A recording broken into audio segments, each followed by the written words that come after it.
Bringing it back to basics, we're gonna do white bread. You can use any mixer, as long as it has a bread attachment, like a dough hook, or you can do it all by hand. So there's no right or wrong way. Add in your water. I'm actually using potato water that I saved from the last time I made mashed potatoes. You can just use a regular water.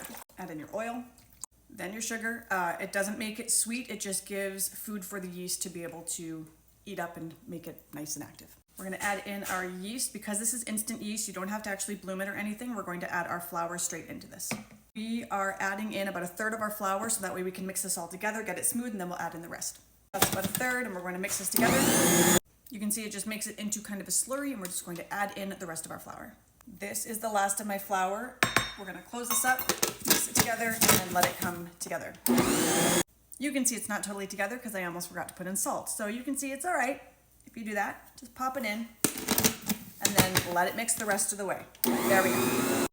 You can see that this guy's come together. I am going to let this just knead it for about 5 minutes, and then we're going to put it into a separate bowl and let it rise for an hour.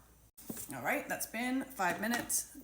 Looks beautiful, feels great, nice and warm, and we're going to put it into a different bowl. I've got my bowl. I'm going to spray it with some oil to make sure that it doesn't stick, and we're going to pour this guy in. So you can just see right into there. Now I usually give it a quick flip so that way any oil that was on the bottom is now on the top, so then you don't have to worry about it sticking to the plastic we're going to put on top. I'm just going to loosely lie this on top here, and then we're going to put on a dish towel.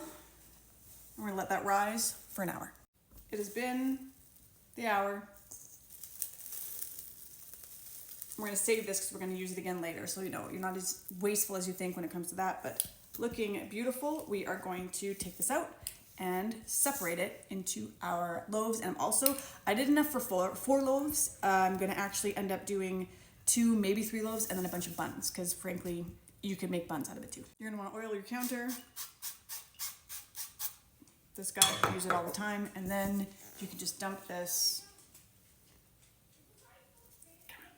Come on. There we go, so we can feel it. Come on.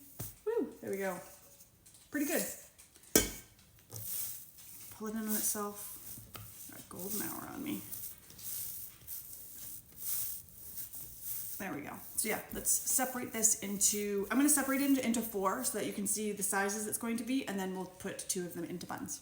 Because this is enough to make 4 loaves, we're going to split it in 2, and then we'll split those 2 into 2. And this is going to be ish. It's not going to be perfect, and that's okay.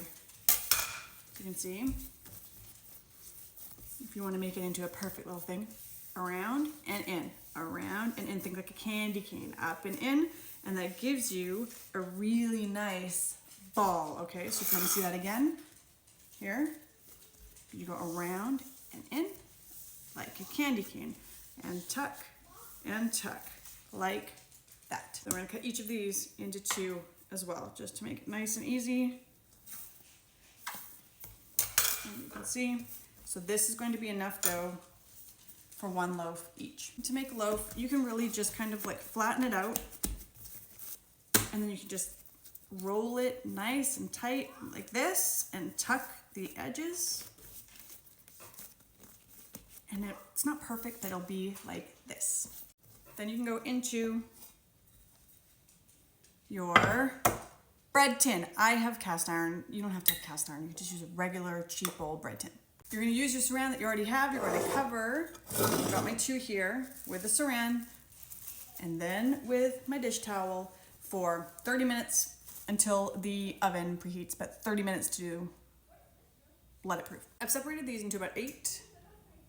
Like, is that too big? I don't know. They're still gonna proof, so I'm gonna leave them at that. I pretty much just kind of flatten it out and just start pulling it into the center to make sure it's nice and tight, and then kind of pinch that base together and then give it a little like this. I don't know what I'm doing. To be honest, I don't, but it looks like a bun to me, and I'm gonna bake them.